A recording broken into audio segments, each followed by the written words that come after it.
boleh tanya, saya terus pergi dekat kita punya Forex Factory lah. Baik. Seperti biasa.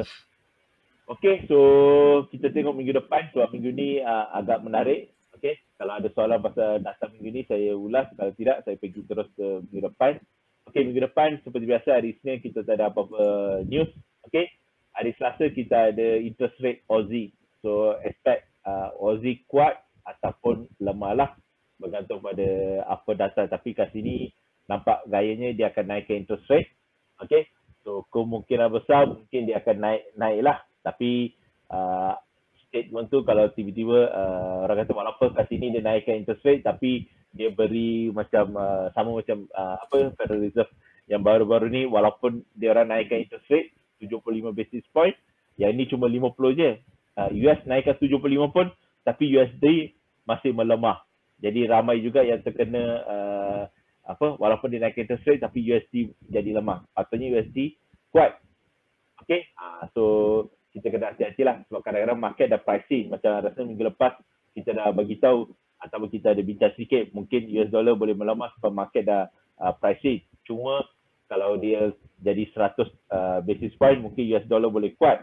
Tapi masalahnya 75 basis point pun tiba-tiba market menjadikan US dollar melemah. Tapi dia ada sebab tu lain lah. Okay. Hari Rabu kita ada Kiwi. Okay. NZD. Yang ni employment. So mungkin ada pergerakan sedikit.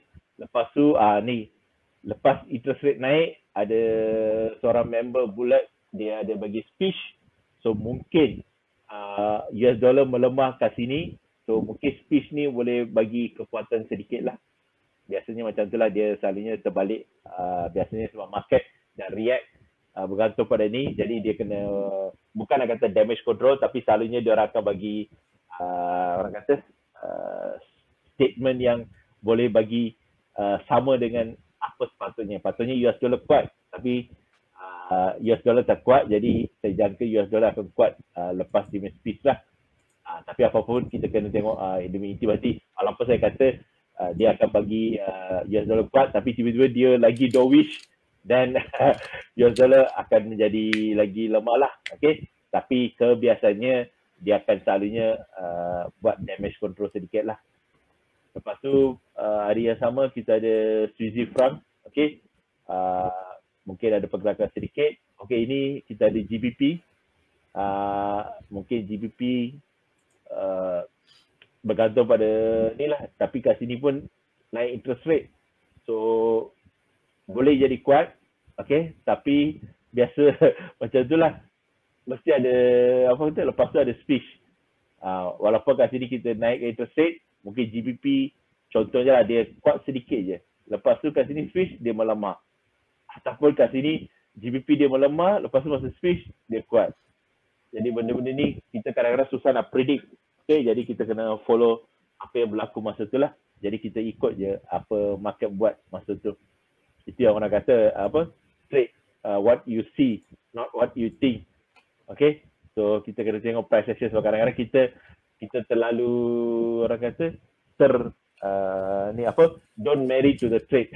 Tapi biasa trader kita marry to the trade. Macam contoh kat situ kita ingatkan US dollar kuat, jadi kita pun punyalah nak long US dollar. Tapi market makin naik contoh gold.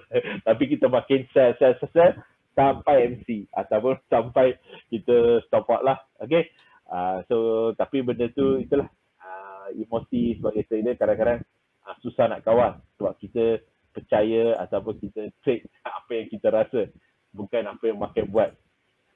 Okay, so itu antara kelemahan ataupun beberapa things yang kita kena take note lah sebagai trader. Okay, lepas tu kita ada speech juga sebab minggu depan kebanyakannya US dollar akan bergerak ikut speech lah. Okay, lepas tu yang ni Aussie dia ada dia punya policy statement, so mungkin ada pergerakan kat sini jugalah. Lepas tu kita ada biasalah yang paling penting kita ada NFP. Kebiasaannya NFP dia akan datang sekali dengan Canada punya employment lah. Tapi market macam biasalah dia akan tumpu pada NFP. Jadi kita tak tahu apa pergerakan sebab sekarang ni US dollar pun dah pening. Yang hari tu first dia naikkan interest rate. Okay. Lepas tu GDP negatif. Lepas tu PCE tinggi. Tapi semua-semua ni menunjukkan US dollar makin melemah. Patutnya data ni kalau ikutkan biasa, US dollar kuat.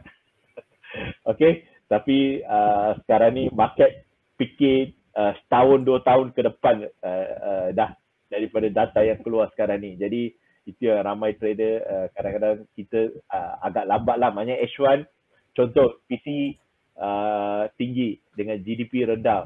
Kita sebagai trader kita kata oh US dollar kuat, dia akan naikkan interest rate. Dia dah naikkan interest rate 70 basis point. Tapi Jerong ataupun H1 dia tak fikir dah data ni, dia fikir tahun depan dah 2023 dah. Yang US dollar dia akan turunkan interest rate. Jadi sebab tu kita nampak US dollar melemah ataupun US dollar dia orang takkan naikkan interest rate. Jadi H1 semua dia sekarang dia trade untuk 2023 bukan untuk tahun ni dah. Tapi kita trade untuk bulan ni ataupun untuk data ni. So itu antara beberapa perkara yang kita kena hati-hati lah. Sama juga NFP ni.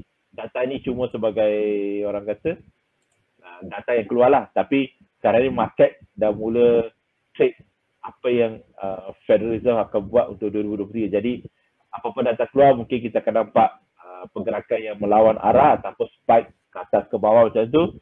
Tetapi dia mungkin berlawan arah sebab market tengah tengok pada recession. Kita panggil recession lah. Okay. Secara teknikalnya sebenarnya US dah masuk apa orang kata recession, tapi biasalah Biden cuba orang dia orang tak mengaku yang US dollar dah orang kata recession. Cuma itulah benda-benda ni ada political game sikit lah. Okay. So itu saja pun. Okey, baik. Terima kasih Cikgu Rashid. Cikgu Rashid nak ulas statement daripada Tuan Syahrul. DXY ataupun US Index nampak signal sell minggu lepas. Tu dia lemah dan go pacak 4 zone dia break. Okey, mungkin kita tengok DXY sekejap. Baik. Okey. Masih boleh nampak skrin saya ya? Boleh.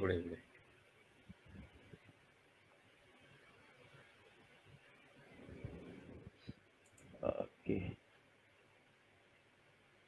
Okey, ini chart DXY. Okey. Of course ada trader dia trade US dollar pair US dollar mengikut diksi ni lah. Okey, cuma rasanya minggu lepas ataupun 2 minggu lepas kita bagi tahu memang dia dah almost dah overextend dia punya kekuatan lah. Okey, sampai ke almost 110 ataupun 109.2 lah. Okey, cuma market sekarang ni US dollar patutnya kalau ikutkan betul-betul US dollar boleh ke 110 ataupun 112. Okey, ini market jangka sepatutnya lah. Tapi sekarang ni isu lain tengah-tengah ni pasal apa tu recession.